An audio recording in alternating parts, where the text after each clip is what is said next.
kawasan Pantai Losari Makassar ternyata bukan hanya Masjid Terapung yang ada, tapi ada juga yang namanya Sampah Terapung di kawasan salah satu ikon wisata di Makassar.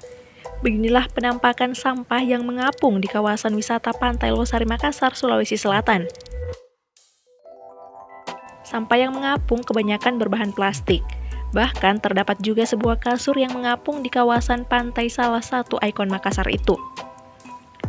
Pak Eko, salah satu pengunjung kawasan wisata Pantai Losari, menyesalkan kejadian tersebut. Menurutnya, kondisi sampah yang ada di Pantai Losari sangat terkesan jorok, terlebih kawasan Pantai Losari adalah ikon kota Makassar.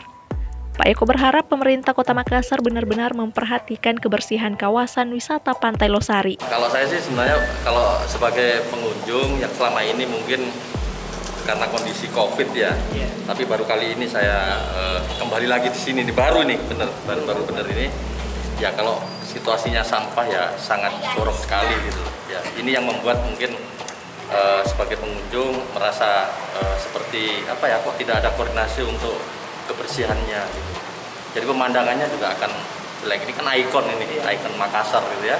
Kalau ikon Makassar itu mestinya harus betul-betul ada bersih supaya pengunjung juga nyaman, tidak berbau, kualitas air juga di sebelah sini juga mungkin lebih baik gitu. Apa yang mau dibenahi kira-kira? Ya harapannya sendiri Pak. Ya harapannya sih mungkin pemerintah ya, mungkin dari dinas kebersihan atau apa yang menangani masalah kebersihan di kota ini benar-benar memperhatikan.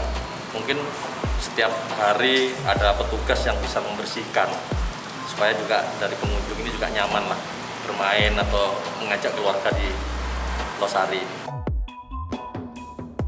Dari Kota Makassar, Suparman, Fajar.co.id melaporkan.